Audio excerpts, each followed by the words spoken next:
From UFOs to psychic powers and government conspiracies, history is riddled with unexplained events. You can turn back now or learn the stuff they don't want you to know. A production of iHeartRadio.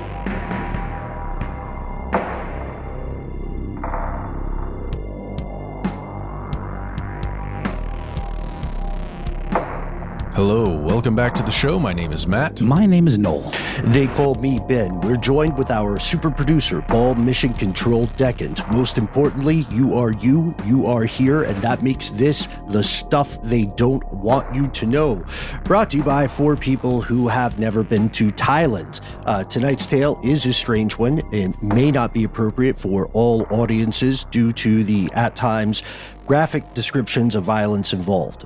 Earlier in Strange News, we shared an ongoing story that rocked the nation of Thailand to the core. We're returning to this tale tonight.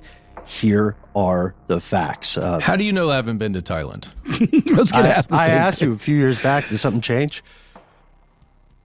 It's just presumptive of you, sir. Okay. All right. Well, not to put you in a box, Matt. So 3 people who have not been to Thailand and 1 person who doesn't neither confirm nor box. deny. Right. Yeah. I've been there in my mind and in my heart. I really like Thai food. But that doesn't count. No, I have not been to Thailand, but I can confirm. Matt, it's up to you. Do what you will. You're not the only mysterious one over here, Ben. I've never been to Thailand. That is definitely that's definitely on record. And everybody is a mystery, right? We contain multitudes, as Whitman said. Speaking of multitudes, there are going to be a lot of Thai names and places in tonight's show. We are not native speakers. Maybe that's the first thing, so please bear with us. But we can say, like any country, Thailand's home to stunning beauty, innovation, and some very troubling imperfections. Have you guys heard, one of the monikers of Thailand is the Land of Smiles? I have not heard that, but I'm a big fan of the history of Thai, like electronic music and like disco and stuff. That band Krongben.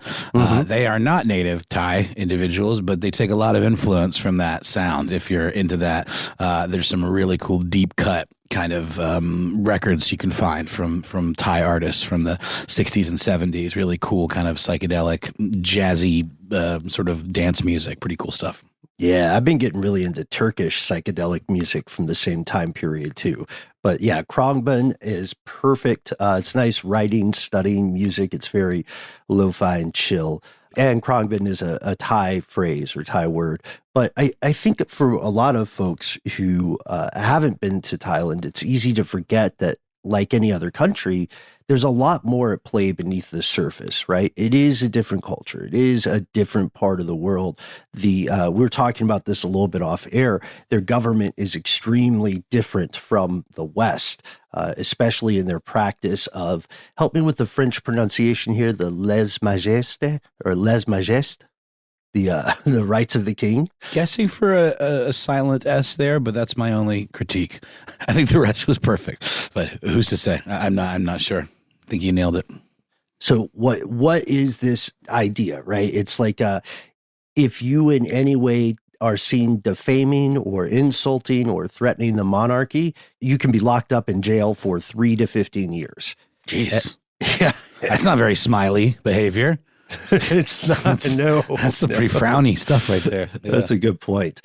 I mean, it's not the main topic of our conversation, but it is baffling because it affects freedom of the press.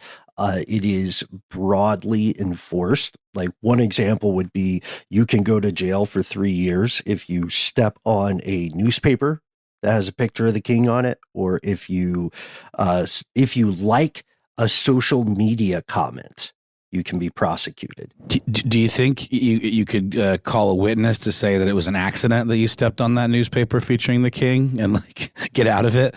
Or is it like His Majesty the King of Thailand does not care if it was an accident? There are no accidents when it comes to defaming the king. Yeah. Right. Yeah. I imagine you can mitigate it and say something like, hey, I'm a foreigner. I'm a Falong. I didn't know. I was just walking in a hurry. Right. But it is weaponized to persecute political opponents and activists. I mean, it's not the topic of our conversation today, but it's a good example of how people can stereotype, exoticize, or simplify images of another place without realizing that there's a complicated reality for the people actually living there. I mean, that goes back to, the perception of Thailand as like a party city country, not the store, but like a country where people go to party and do drugs. And well, the drug laws are really strict, right? I'm sorry if you already mentioned that, but I mean, no, I don't think so. They're like very draconian. Yes, sir. You don't want to mess around. Absolutely not. No, absolutely not. And foreign sex tourism is a thing. Human trafficking is a problem. One thing I didn't know much about that plays a role in our show tonight, consumer debt is out of control in Thailand. It's like 90-something% of the total GDP. People have all kinds of debt, and there's also a complicated relationship with gambling. It has, just like the drug laws, they have very, very strict gambling laws, but it's not stopping anything. I'd love to explore this a little more, but I'm familiar with the term, I think from The Big Lebowski, Thai stick, and it referred to a really like powerful strain of marijuana and even like a way that it was like bundled up and sold. And I just looked it up, and it's totally a thing. Like there was in the 60s and 70s, Thailand was responsible for some of the highest quality marijuana out there in the 70s, grown by the hill tribes of Thailand. And they used these like silk lines to tie these buds on, literally tie them to a stick. I wonder if that is part of the complicated, relationship with drugs, is that it had this, reputation, and the government decided we don't want that to be part of our legacy or whatever. So they got nasty about it. But also maybe it's okay to export, but not for the citizens to use. I'm curious. I'm sorry. I'm just bringing up a bunch of questions. Those are great questions. Yeah. I mean, we could see that as a reaction because, the recreational drug use is heavily vilified, right, in all of Southeast Asia. We're not kidding. Do not do drugs in Thailand. But it makes sense what you're saying, Noel, that it could be a reaction, even if it's not like a moral imperative to stop people from smoking cannabis. Maybe it's more of something like we need to deny drug cartels income streams. For sure. And last thing on this, because I know it's not really the topic today, but I'm just seeing in an article that I found that at the time in the 70s, that it was largely run by surfers, by Thai surfers, and that surfers as a culture at the time in the 70s were considered draft dodgers because they were like shiftless layabouts who were trying to avoid military service, and they were responsible for these very complex smuggling operations that led to the stuff being available in the States. So I don't know. Sorry, this is interesting to me, but would maybe worth an exploration down the line. Oh yeah, and check out the hippie trail through the 50s and 70s. That's another big piece of history here. And if you find yourself in Thailand, one of the things you have to do is get a little religious, or at least go to the religious sites that are out there. Buddhist, some of the Hindu temples, shrines, and the temples Watts. and such. The Watts. Well, some of the Watts, some of them that are not. Some of them like the Sanctuary of Truth, which is the largest wooden building that in sounds Thailand. Like a magical place. It does. Yeah. If you see it, you would think it's even more magical than the name implies. There's so many sites in Thailand that are just, they defy the imagination, I think, when it comes to their architecture and the detailing. And the jungles, the absolute lushness of their, I guess you call them rainforests, kind of, but there's certainly a lot of really absolutely spectacular, forests and countryside, things like that. Biodiversity is huge as well. And it's important that we mention these really positive things that are unique to Thailand that not every country has. But the gambling laws themselves, to get back to this is a setup. The gambling laws themselves, because gambling is so heavily regulated, there are only two exceptions to gambling laws in Thailand.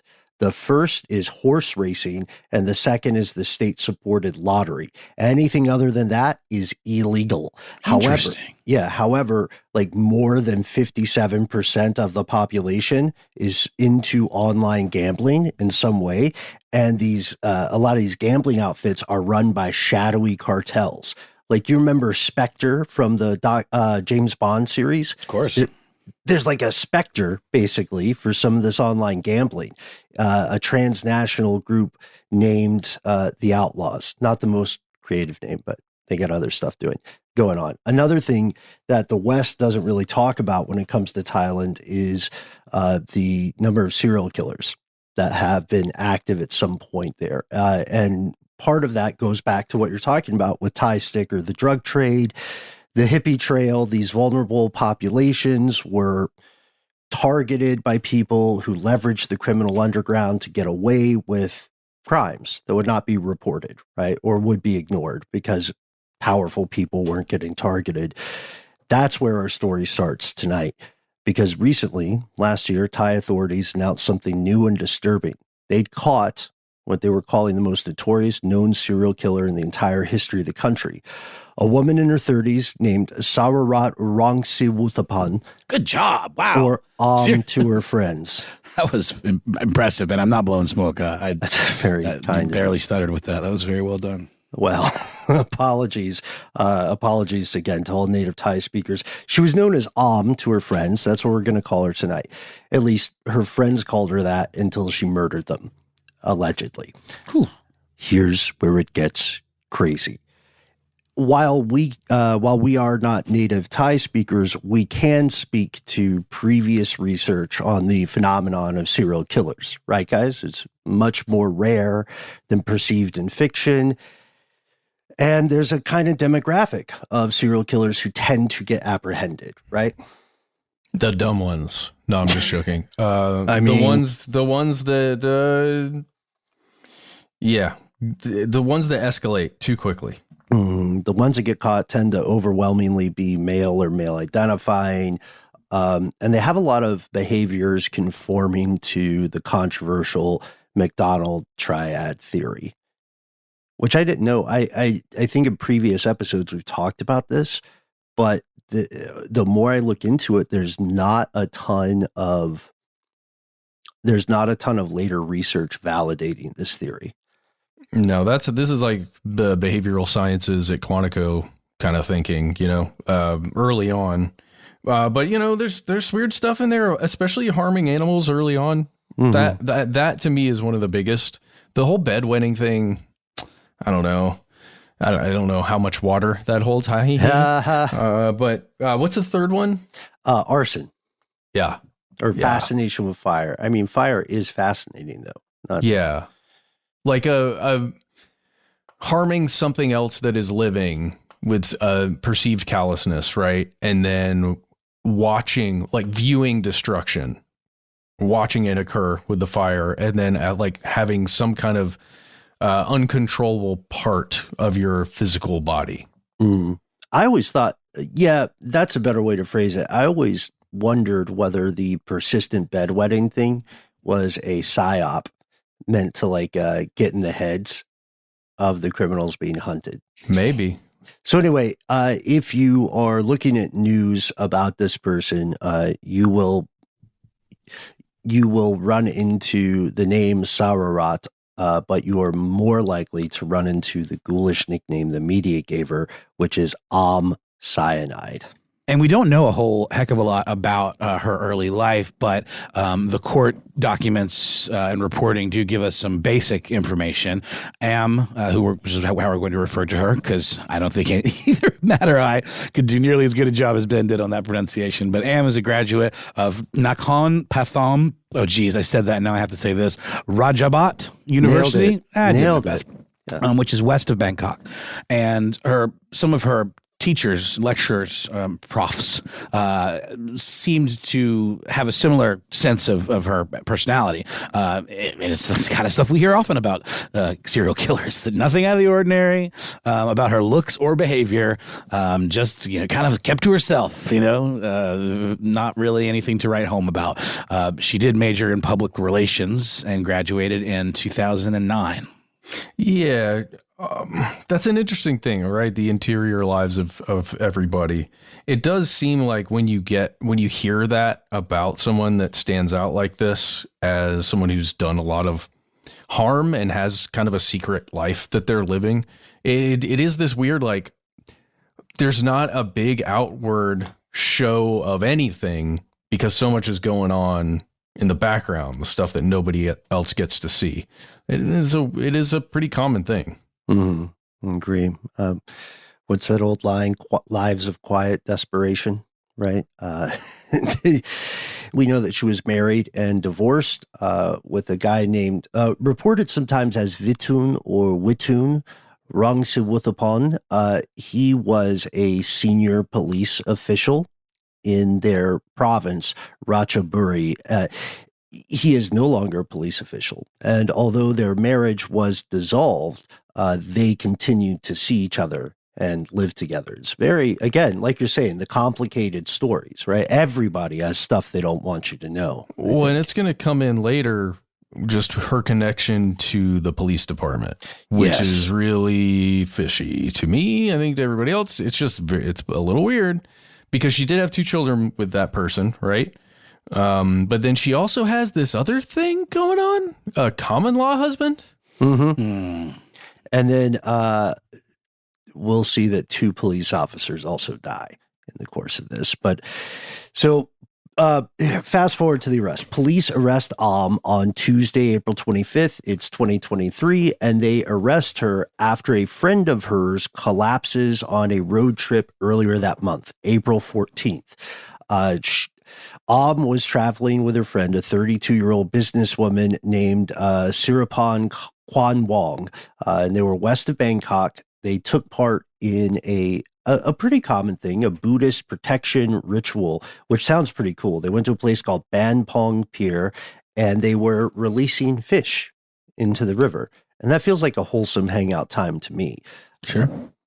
Till you see the CCTV footage where is the last person seen with Kwan Wong before she faints and she dies. That's right. This was a detail that really stuck out to me, I think, in the initial reporting that we looked at, when this case kind of came full circle. Mm-hmm. Yeah. And she was initially just charged with stealing, and the death was believed to have been of natural causes. But later, charges began to really pile up. And according to Deputy National Police Commissioner General Sararat Big Joke Hakparn? That's really? His real nickname. Big Joke. I don't know. Okay, maybe it's cultural difference. This is like a sort of a diss nickname. Maybe he just got a good sense of humor. But there was a later autopsy that then found traces of cyanide in Siraporn's system. Yeah, the victim's mother is part of the reason that gets caught at all. So the mother's name is Dongpin Khyachanasiri, and she files a police report. She says, I don't believe that these are natural causes, right? And I demand that there be an autopsy done because my daughter's money and jewelry have gone missing. I suspect murder, and I'm pretty sure that did it. And if you look at that footage, the CCTV footage, which you can find easily on YouTube or wherever you look for videos, you see that Koi is the familiar name people use for Kwan Wong. So Kwan Wong goes to the pier where she's going to release the fish, and goes apparently to the restroom. When comes back, she sees her friend has collapsed. She waves bystanders over to come help, but then she leaves the scene and she takes her friend's cash, her friend's mobile phone, and a designer handbag and runs away. Yeah, she doesn't stick around at all to help her friend that she was on that trip with, right? Which is very strange. Sus.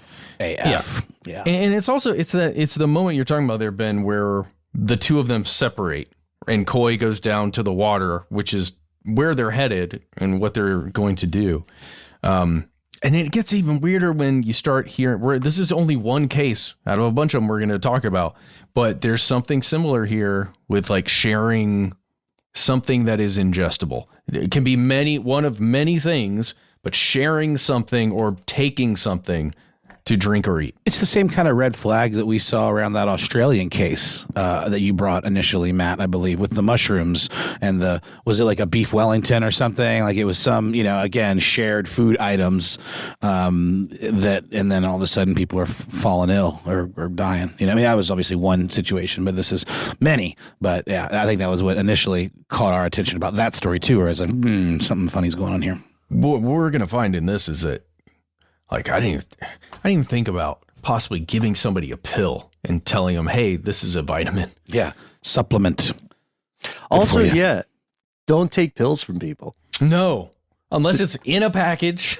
Right. And that is clearly being opened. Tylenol. Hey, by the way, folks, just because we might be paranoid doesn't mean we're wrong. And guys, I did buy the 3-pack of fire extinguishers.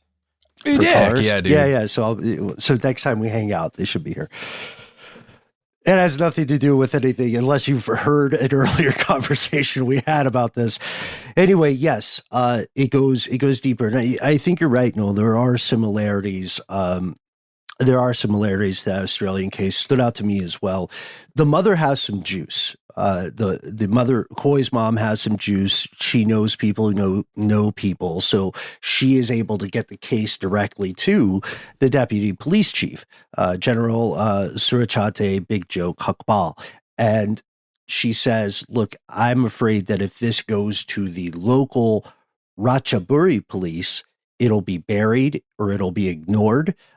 Because she knows this family, and she knows that Sararat, or Am's former husband, was at the time the deputy superintendent at the local police station. So wheels within wheels, and you have to wonder, like, what kind of vibe did the mom get that made her escalate it like this, I wonder that a lot. I think just the fact that the supposed friend definitely took money and belongings, right? And then when you hear, I wonder if she had any contact with any of the other victims, like families, because there is a pattern. And I think if those victims' families or relatives were talking amongst themselves, you would start to see that pattern emerging. That's true, pretty quickly too, right? So that's a good point. So when questioned, denies any involvement in the theft. Like you said, Noel, she's originally arrested for stealing, which is not a hard thing to apprehend her for, because she does run off with these belongings. It's on video. It's not a deep fake. It happened. But then, like you said, Matt, investigators start putting together pieces of a puzzle that seems to only grow larger and more disturbing with each new discovery. Here's one. They find a bottle of cyanide at Am's house during her arrest. Yeah, a bit of a red flag. Yeah, not really a standard household item, don't think. It's not a staple spice in the spice rack. Yeah. Well, and the big question that we've had, and guys, I went ahead and sacrificed my Google search. Like, Same. How can I procure cyanide? How could I make cyanide? It's over for me. But yeah, I'm not actually interested in that. If anyone's out there listening. Late. That's exactly what someone would say. Dang it. It's funny. I put that in later some of our notes, because I was having a similar feeling as researching some of this over the past few weeks, and I thought, I was like, damn, look at what I'm doing. I'm doing baht to dollar conversions. I'm checking on cyanide regulation in Thailand. I'm checking on flights to Thailand. I'm looking up Google Maps. You know what I mean? How do I set up a post office box in another name? Exactly. Isn't that crazy though? Because it's all controlled by an algorithm that just sees those as points on a map, and then it's like, oh, I see where this guy's going. Our search histories are the digital version of egregious face tattoos at this point. You know what I mean? But the big question remains: how did she get a bottle of cyanide? Right. What kind of parties does she go to? Well, investigators say she also claimed later, she would go on to claim, look, I had nothing to do with my friend's death, but she probably took illegal drugs that were laced with cyanide, sort of an accidental fentanyl overdose argument. Total Whoops. bullshit, by the way. Yeah, it turns out that Am's sister-in-law owns a pharmacy, also in Ratchaburi, where police found what they called a collection of suspicious capsules. Wait, so is she implicated in this now too, or was it maybe just a case of her not knowing and sort of taking advantage of that relationship? Open-ended at this point. We're not sure, or at least the police have not specifically stated this. We know that they have been since 2023 doing the thing where they're trying to track down all possible sources of cyanide in the country, like where you could buy this stuff or where you could make it. The number isn't certain yet, and also the number of victims isn't certain yet. People, like other families, are coming forward, and it seemed multiple people connected with at some point had also died under eerily similar mysterious circumstances. It went from like 8 victims to 10 victims, then at least 12. The number rose to 14. And then 15 is what is in the courts right now. But the number speculated, unproven, has gone to 18, possibly 20. To this day, no one's sure. Well, the big deal, it's almost like with Zodiac Killer or some of these other major serial killers, trying to find that first victim date, right? And then you start there, and then you move that number rises as you move towards present day. But then if you start to go back a little further, you're like, oh, wait a second, there actually might be more this time in Riverside or whatever. That's just like the way these things go. And I wouldn't be surprised if there are 20 people.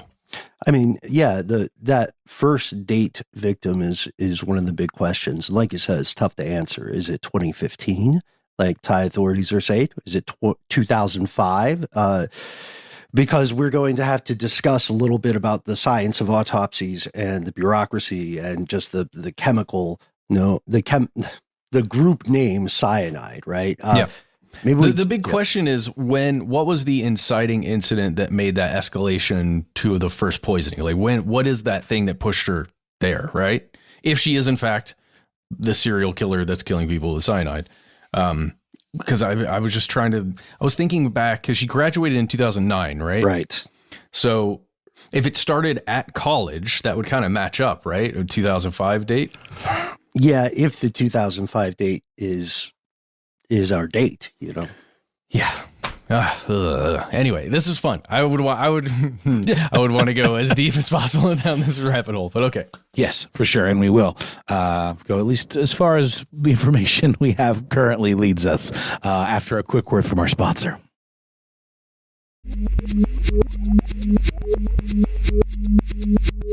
And we have returned. Other families are coming forward. Other civilians are coming forward as soon as the news of suspected cyanide poisoning breaks. And a lot of these people are saying, we have a loved one, a family member who died and died the same way. And the last person who kicked it with them was there's another thing we mentioned right before the break that I think we also have to point out, which is in cases like this, or like Zodiac, when things escalate, there are also going to be some false positives. Just logically, there are people who lost a loved one in a way that might seem similar, and they will rightly ask, is my loved one's death part of it? And the answer is not always yes. But that's why there's sometimes a fog of war and speculation around the numbers. We do know, however, that in at least one case, allegedly tried to kill someone who survived. Yeah, that's something that you do see from time to time in hunts for serial killers, is the one that got away that makes some report or something that tends to trigger things, or maybe isn't even a red flag until after the fact. And then it's used as a way of kind of backtracking and finding more about the person's MO. Mm-hmm. Right. Like a serial assaulter or killer who inexplicably at some point kidnaps someone and lets them go, or chases them but or tries to shoot them, but doesn't shoot them fatally. Well, like at the time, it might not match a pattern. So the report might not set off any, alarm bells. But then after there's suspicion and then maybe cross-reference for that type of report, then you see, oh, what about this? It's in the right area. Let's go talk to that person. I'm not saying that happened in this case, but it certainly could have been a break. Yeah. And there definitely is that kind of that break in the case here when after this initial reporting, a 36-year-old woman at the time named Katima Pasayard, known as Pla to her friends, she comes to the police and she says, I was poisoned in 2020, but I made it to a hospital where doctors resuscitated me. She was at a mall and she got a pill offered to her by her friend and they parted ways. She felt a tightness in her chest. She lost feeling in her hands. She was calling the story goes, to pick her up, but got lost.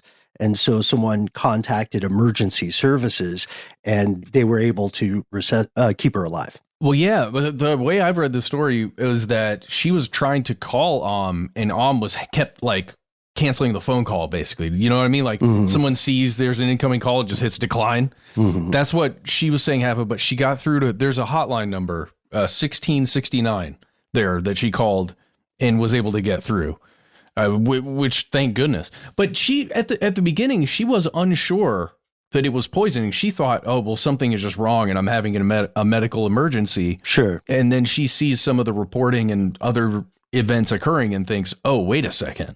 Yeah, she didn't put it together. She thought she just had a close call, and got lucky. She also told the police, as she is putting these pieces together, that she loaned 250,000 baht to earlier. Baht is the currency of Thailand. That is right now, it's a little bit north of $7,000 US, $7,048 and change.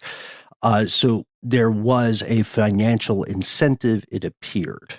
So we're thinking that it would be if I'm I'm taking money from someone, I'm borrowing that money, then I'm killing that person so I don't owe her anymore. Right. Jeez. Something seems like that. a plan that could go awry really quickly. I am shocked, frankly, that it went on as long as it did. Agreed. I mean, and let's pause here. As we set up previously, to talk a little bit about the nature of cyanide and have a moment of silence for our search histories. Paul, could you hit some sad music?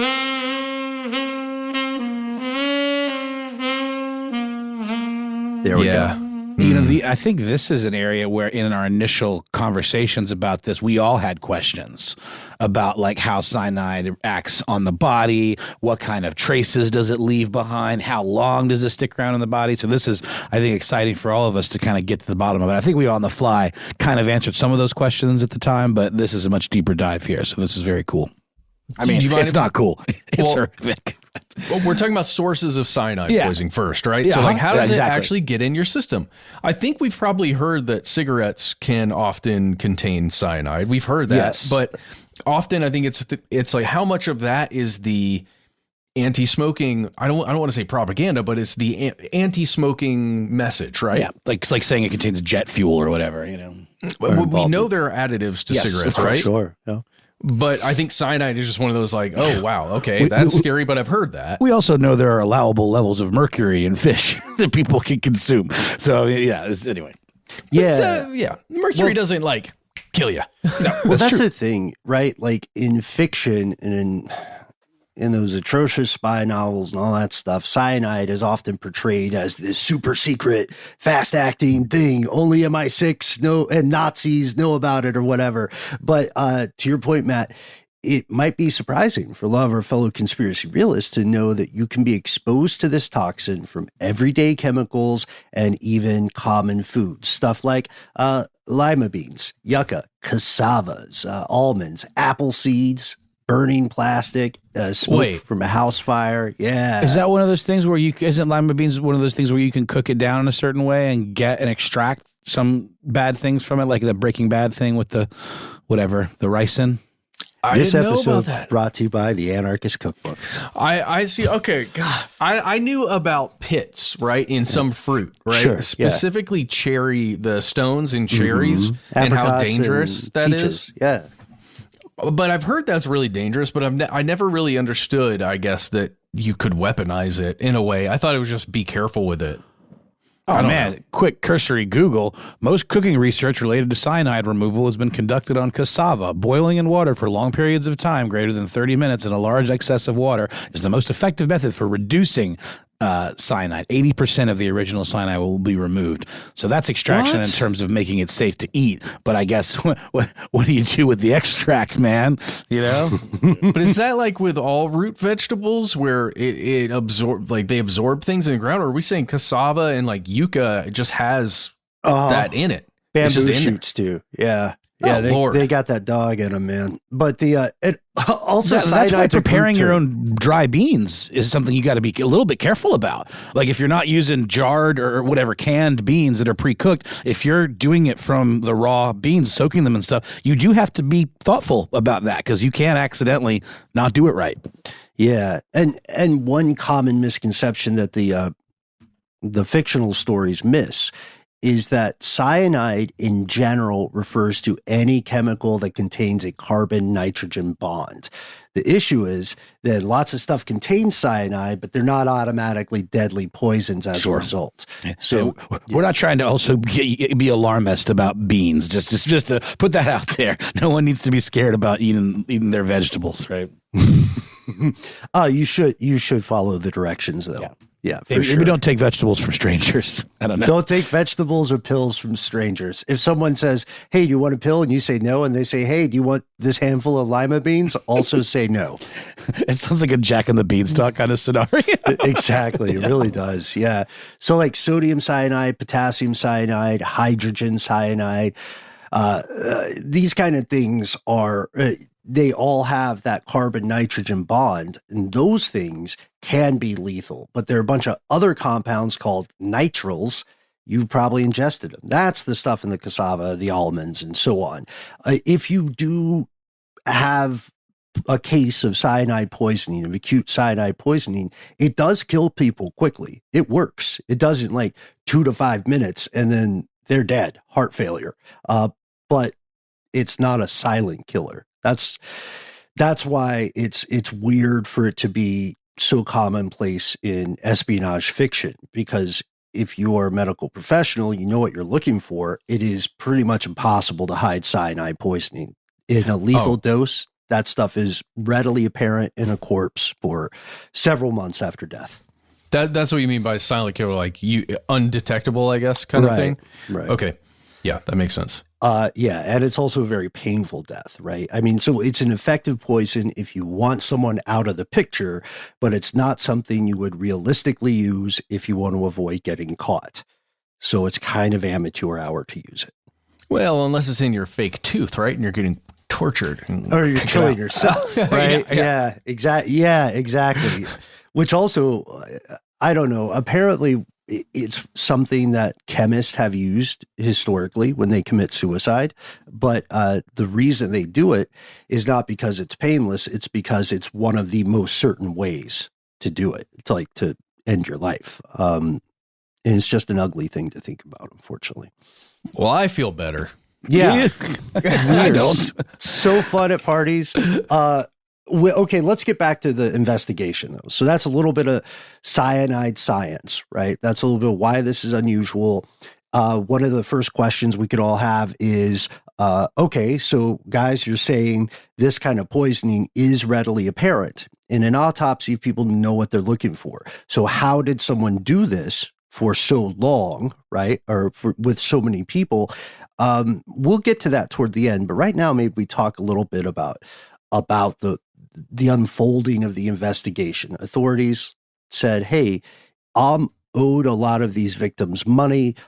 She also had started businesses with them, or kind of loans. I see. That's just interesting because it's not like you would necessarily turn that up from, say, a credit check or something. Like to owe multiple individuals money to find that out takes a little detective work, you know? I mean, it's you got to give props there for them figuring out that particular pattern, because it is, in a way, kind of smart, because it's not something that there's just like a uniform record of necessarily. Some of the businesses, sure, but you know, in general, just like taking out a loan from an individual, she must have ingratiated herself to a lot of these people to even be in a position where they would have done that for her, you know? It's very interesting. The manipulation, the levels of manipulation really start to kind of, you know, show through here, I think. Public relations degree, right? Oh, gosh, you're right. Ben, correct me if I'm wrong here. I had read that there are even instances where it wasn't like a formal loaning of money to but just meeting with somebody that I guess she assumes is going to have a lot of money on them, and then taking them or attempting to take them out, or allegedly attempting to poison them, like at a restaurant or at an outing, kind of like she did when they were feeding the fish, things like that. Like, did you find that too, or was it all like loans? Yeah, a lot of thanks to the National out of Thailand for some great reporting on this, and of course the public statements of Big Joke. And we have a bit of an epilogue about Big Joke at the end of this. But yeah, you're on the money there, because she would target people, according to prosecutors. Hashtag allegedly. She would befriend people she perceived as wealthy, earn their trust, and then say, you know, like, hey, we should hang out more often. Classic manipulation moves, and then get them to consume food, drinks, or herbs, and then search them for money or deprive them of possessions. And then it goes to the idea of accomplices. Because if you are moving hard cash below a certain amount, not that difficult to move. Possessions, especially bespoke things or relatively rare things like very high-end designer accoutrement, that's a little bit tougher, right? If there are only X amount of, you know, just for example, if there are only X amount of Hermes bags in this town, right, then the people who have those bags know who else has the bags. So it's a little harder to sell it. Can we talk about one specific case that happened in 2015 without jumping too far ahead? Yeah. Okay, so there's this one case where a person died who was close to and then seemed to swoop in to try and take over the finances of this person that died. Sketch. Montateep Cowan or something like that. This person who had left Thailand for quite a while, like I think got married somewhere and then came back. And when she arrived back, died very soon after. And Sararat, or jumped in to like handle all the post-death finances for this person, which is really weird. Yeah, let me handle this in your time of grieving. And unfortunately, con artists do that all the world round. You know, you find somebody at the worst moment in their life, having lost a loved one. You're a rock for them to lean on. You're a purported safe space. Mm-hmm. And dangerous things can happen there if people have ill intent. We know that a week after that initial arrest, when all this stuff is starting to come together, the authorities also arrest Am's ex-husband, the senior police official, and he gets charged. This is still confusing to me. He gets charged with fraud and embezzlement, both related to and not related to the deaths. Yeah. But because I think there's more going on there. I agree. And again, I brought up the common law husband that she had. And then also, did we mention that she was 4 months pregnant when she was picked up, when she was arrested? We haven't. And I'm glad you brought that up, because that is crucial to the events in the story. The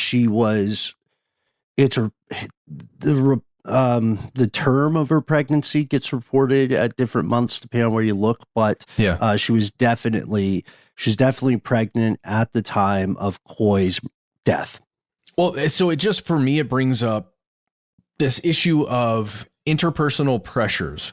So if you think about pressuring potential victims, alleged victims, to, you know, do what she wants to end up getting things from them for her, I wonder if she has or has had people in her life that are pressuring her to do things, right? As well, because often it's not just a lone wolf actor doing something like this. Right. So I don't know. I wonder, like, who fathered that child? Is it the ex? Is it the common law? Is it somebody else? And what are those relationships like? Right. And did she have accomplices? Spoiler, the Thai courts concluded yes, she does, or the Thai police did. We already kind of red flagged her sister-in-law a little bit with that, pharmacy. Cyanide? Yeah, well, the pharmacy suspicious capsules or whatever. And so police say that this gentleman, whose name I'm not going to try to pronounce because you've already done such a great job, turned himself into police after authorities issued a warrant. So he's just like, here I am. The couple, though they were divorced, were actually still living together. And police said that Mr. Rangsiwuthaporn, that's not too bad, was most likely involved in the alleged murder of an ex-boyfriend by the name of Suthisak Punkwan. Yes. And that he also helped destroy evidence of Kwan Wong's murder. Mm-hmm. Dude. That's Koi. Koi. Yeah. But we didn't even really talk about that. This is the common law husband, the Punkwan. This Sutisak that you just said. So this person died March 12th, I think 2023. But this person was potentially a poisoning victim. Well, at least the reporting that I was reading in May of last year, 2023, they kept saying potentially another one of the victims. I think it's pretty certain at this point that this person was a victim. But they're also reporting. We're talking about the husband, the ex-husband now, who was just arrested that we mentioned. This person I saw as a lieutenant colonel, but this is also like what did you call him, Ben, or his title at the police station? Oh, I just used senior police official because he was a high-level police officer at one point, and it gets a little confusing for us because Thai police the Thai police are a little bit more militarized than U.S. police. That's why I was so confused when I saw Lieutenant Colonel. Like, okay, interesting. I wonder what that actually means. And then was used in a different, he was given a different standing in another piece of reporting I saw. But I didn't know, and it didn't say if he was still an officer employed at the time when he turned himself in, or if he had retired. No, he was still an officer. He got fired. Got it. He got fired before this, or after he turned himself. In very short order of that. You know, because you can't have. It's like yes, statistically, there are more arsonists in the fire department than there are in other jobs. But if they find out you're an arsonist, then you're out of a job. Right? They just can't. That's not very nice. Just think about how much they love that job. Why are you looking at? Why are you taking the side of the arsonist? I'm just saying, that's dream job for an artist. Oh boy! Another disturbing statistic from a while back when people still went to brick and mortar stores. Something like 12% of shoe store employees are working entirely because they have a foot fetish. Sick. Dude, speaking of that, I saw an Instagram video earlier today where a fan met Quentin Tarantino on the street in LA and asked him to sign her foot and also to rate her foot. Did he do it? He didn't. He refused to rate the foot, but you could tell he got a kick out of it. There we go. It's worth it. So this is going to lead us to other people who are charged as accomplices. Her lawyer. Am's lawyer gets accused. They say the lawyer knowingly helped destroy or conceal evidence.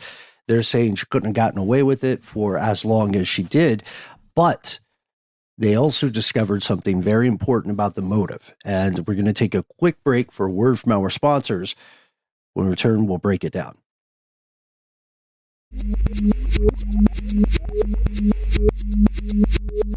We're back. In May of 2023, police discover what they believe to be the primary motive. We danced around it a little bit earlier here. Money. Again, the great reporting at The Nation shows us that police, God, these stats are astonishing, that police discovered was in possession of 78 million baht. That's almost $2.2 million spread over, get this, 180 separate bank accounts. No, she had a system. I guess. Think about how many times that maybe they're all set up online, but I mean, but the passwords alone. I know. Whoa! And Ben, I think you did a great job of teasing it and really not quite getting to what it was about. We were talking at the beginning of the show about the laws in Thailand and about the cultural issue with gambling in Thailand, and it was apparently a lot of these accounts, or many of them, maybe most of them, had been linked to various gambling sites and accounts. Do you want to do that quote from Big Joke? Sorry, we know he has a real title. It's just man. The nickname is so good. It's hard. It's hard to shake a nickname like that. That is wild, man. I also, before Luke, I just wanted to say, to ask, is it sick that in my mind I'm like, oh, money, that's boring. I want my serial killers to only kill for abject pleasure, you know? Or like divine, it's divine I'm orders. I'm joking, That's but the one, dude. it is the way we've been conditioned to think about serial killers, you know. And this is basically an elaborate and deadly grift, you know, series of them. If everything is as it's said here. So Big Joke had this to say. She was gambling to the tune of about 1 million baht per day. No. Investigators also found that these accounts received money that had been transferred directly from some of the victims' accounts. Ouch. What's that translated to? 1 million baht. That's about $28,199 A day? A day. God. Do we know what kind of this matters? Do we know what kind of games she was playing? Like what? Like as you said, Video there's- poker. Candy Is it Crush. that? No, I don't know. Because Ben, you had said that there's a lot of very specific guidelines or guardrails around gambling, with horse racing being one of the only like physical versions. I just wonder if there are similarly guardrails around what kind of virtual games are allowed to be played. Online gambling is illegal, but it's impossible to. I see. It's impossible to stop it. I see. Whoa. Okay. Do we think she was laundering money for someone? Don't know.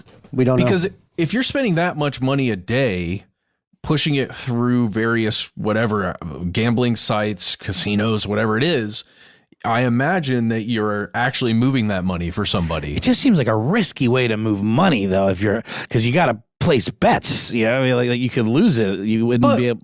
But why would you have 180 accounts? Like, what is the reasoning for 180 accounts? Maybe to maybe they're under different names to obscure how much money you have by spreading it around. Maybe there's a limit that one online outlet has. Will allow you to do per day. That's per account.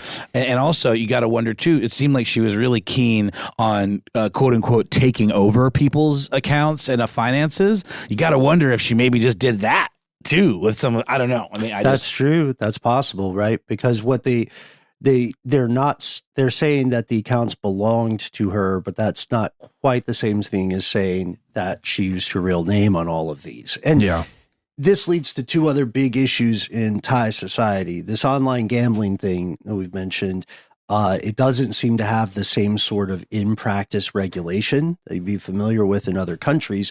It is apparently an open secret that a significant portion of these operations are touched by, or indeed run by, transnational crime cartels, like Spectre level stuff, possibly with the assistance from corrupt government officials. In 2022 alone, the one we have the most recent numbers for, 1,500 people were arrested for some version of fraud and online gambling.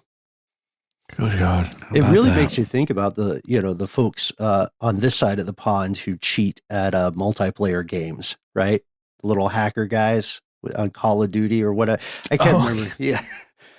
Like, sure. What if one of them is working for an international crime ring and they're just in the test case where they have to try it out and see whether there's money to be made cheating at Call of Duty or Tekken 8, which just came out and slaps and is fun and everyone should play it. I don't believe you're playing Tekken 8 for a second, Ben. You do not have time to be playing Tekken 8. I'll get in trouble. Let the man Tekken. Come on. I'm just playing. I'll tell you what I got recently, just to lighten the mood a little bit. Yeah. I think it's Street Fighter V Championship Edition, which gives you all of the Street Fighter games up to 5 and has like intense online capabilities. Really fun. Those games are so fun still and hold up really beautifully to this day. Does it have Street Fighter Alpha? I think it does. Yeah, I mean, I think it's got all the love that iterations one. leading up to 5, if I'm not mistaken, but I haven't really explored it, but it's a pretty big package. That's so crazy. Why did it take Street Fighter more than 10 years to learn to count to 3? You know what I mean? That's funny, Ben. It's unfortunate. But because they had better words like turbo, you know? Well, I guess it's one of those things sort of like with Mario Kart 8, you know, where we've been on rocking Mario Kart 8 for going on a decade now, and they just keep kind of upgrading the game because they don't need to release another iteration if the previous one's still killing it. That was the case with Street Fighter 2. It was just like a blockbuster game for Capcom, you know? yeah. And these blockbuster games, like gaming makes a lot of money. Spoiler, folks, you can probably tell we're gearing up for some episodes on gaming in the future, I think. Especially with everything that's going on in China. We got an email recently, a listener mail, kind of breaking down some of that stuff about the regulations of online gaming and how it actually pertains to another seeming cultural issue with, you know, this kind of stuff. I mean, I don't know. It's hard to say. Like, we certainly have that here too, but I think it's different. I think it varies from culture to culture, the relationship with gambling and even with just like screens and stuff, you know? And then there's also the question of whether prohibition works, and if so, to what degree, right? It's the biggest question. Yeah. So this, in 2022 alone, 1,500 people arrested for some sort of online gambling thing. Did a little bit of digging and found that there's a group called International Outlaws who are known for their work in online gambling in Thailand. Their other work includes human trafficking and the drug trade. So this is like when the cartels got involved in avocados. You know what I mean? They found an income stream.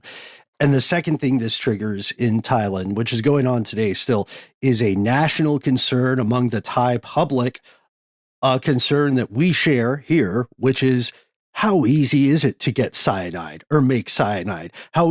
Why does it seem so easy for the average person to use it repeatedly in a multi-year killing spree? Why didn't the coroner catch any of this stuff, right? We don't even know how far back it went. So we have some things to return back to at the end here. First, the public was also horrified to learn that would not receive the death penalty. Thailand does have capital punishment. They do have a harsh justice system. Again, never do drugs in Thailand. We cannot emphasize that enough. But the law there does not allow for the death penalty in the case of pregnancy. I would argue that's humane. And appropriate. I would also question as to whether she knew that. Yeah, I was going to say. And acted accordingly. Mm-hmm. Wouldn't you say this is someone who lacks remorse if everything is as it's being alleged? This is like, you know, people throw around the Black Widow. Maybe that's sexist. I don't know. It's just a term pop culture has sort of, you know, thrown around for years. The idea of someone using poison to kill people who are close to them, whether it be a spouse or, you know, a loved one or someone whose trust they've earned. But it seems to me this is someone who absolutely, whether feeding an addiction to gambling or just out of callousness and lack of remorse is doing this to people. You know, this is someone who is not a good person. Well, yeah, it's really weird to me that her ex-husband lived and then her new common law husband died. Right. Which maybe he didn't have any money. Maybe he wasn't a worthwhile target, you know? Well, and then she's allegedly still hanging out with her ex-husband. So just the fact that he's a police officer, that there was so much suspicion that there would be some kind of information leaking or, you know, something fishy going on if that local police department was involved in her prosecution or arrest and all that stuff. It just makes me wonder, like, what was that relationship actually like? I have a hot, wild prediction, y'all. There's going to be a movie, probably a few, of varying degrees of quality. It's also surprising, as we were talking about off air, it's also surprising just how little exploration this story has gotten. Yeah. Considering terms of the mainstream depth media. of Yeah. Yeah, absolutely. I had to We all did. Yeah. I had to It came call up- people who Totally. speak Thai and just explain this to me. and Just in stuff. general, when it came up as a strange news, it was almost like it was mega under the radar feeling, you know? I mean, there are stories about American technology malfunctioning that gets more press than this. You know? Right. And this is a huge story in Thailand. Of course, we don't there is more news. In June of 2023, was sent to the Police General Hospital in Bangkok after prison officials failed to detect the heartbeat of her child. The child was lost. Medical staff performed the abortion. So she is no longer pregnant. We don't. Wait, what does that mean? Does that mean there can be a change? Unknown. No, okay. I mean in the penalty. Right, unknown. And social media already in Thailand already had, quite an adverse reaction to the idea that this person was possibly going to escape the death penalty by virtue of carrying a child. So it has changed the conversation. We don't know the full updates. By the way, the reason we kept saying allegedly, has not been officially convicted. She hasn't been sentenced, right? So that Not yet. absolutely could change. It would change. I would think this would change everything in terms of what's on the table. I don't know how different the Thai legal system is than ours, but you'd think there would be similar prosecutor type things seeking the death penalty, you know? Yeah. Well, I mean, we're talking about when the police concluded their investigation, she's going to trial for 14 murders. But as happens often in the cases of alleged and proven serial killers, those are only the murders they feel they can prove in court. That does not mean it's the entirety. And these murders occurred across 8 different provinces. This creates a grand total of 80 separate charges. That is the highest for a single person in the entire history of Thailand. How did that go on for so long, guys? Yeah, That's been my the question. top of mind, I think, for all of us throughout here. How expensive is it and how time consuming is it to test for cyanide or poisoning in general, right? When you're looking at a victim or someone who has died, right? And they're going through the system. Would it be that bad to let's just test everybody's blood a little bit just to see? Right. Because I guess you wouldn't order a toxicology report for every body that you come upon, in any provincial police department. But my goodness, maybe we just should do that. Right. There should always be an autopsy, even when the cause of death seems readily apparent. I believe under Thai law, I was reading about this. God, my search history, guys. RIP. I was reading about Thai law for autopsies as well, right after searching for some specifics about cyanide. And autopsies are supposed to be the standard operating procedure. No matter what. Okay. Right. But the coroner's office had a lot of controversy with this because it goes back to what do we mean when we say autopsy? Does that include toxicology? Right. And then there are cases, the thing that stood out is the family or relatives can request that an autopsy not be done and request just automatic cremation instead. So some of the reason I think the murder count may be higher, the alleged murder account, is because there were several people who apparently died under similar suspicious circumstances, but their bodies were cremated in accordance to their religious beliefs.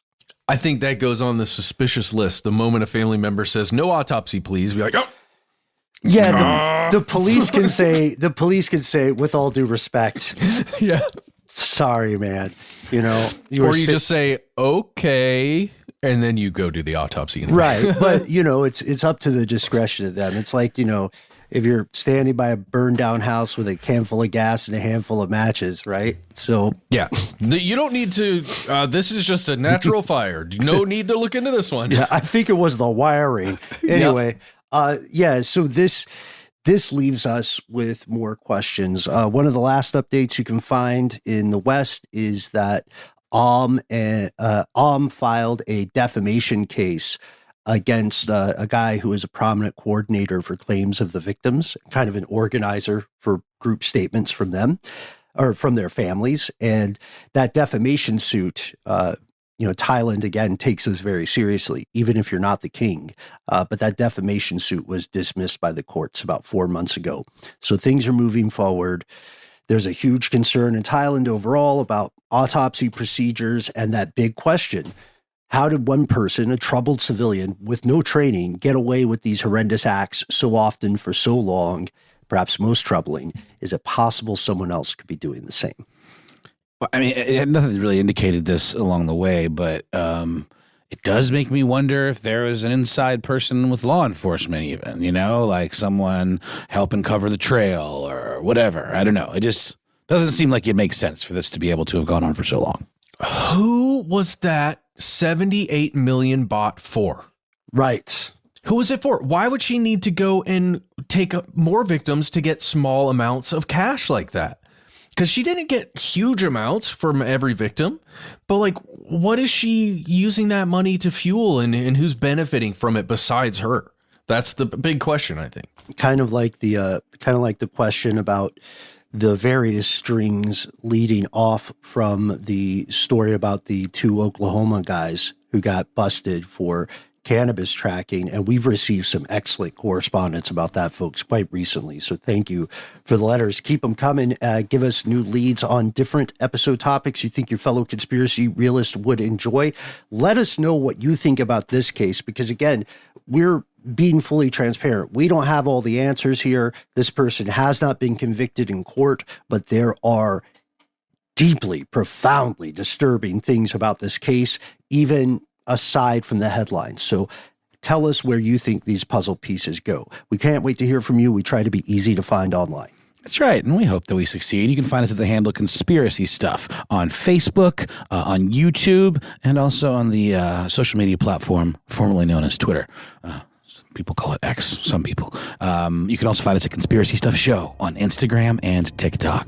Hey, you can find our voicemail system by dialing 1-833-STDWYTK. When you call in, you've got 3 minutes. Give yourself a cool nickname and let us know if we can use your message and voice on the air. If you've got links or a huge story to tell us or attachments, whatever it is, especially cat pictures, send them to us. We are Conspiracy at iHeartRadio.com.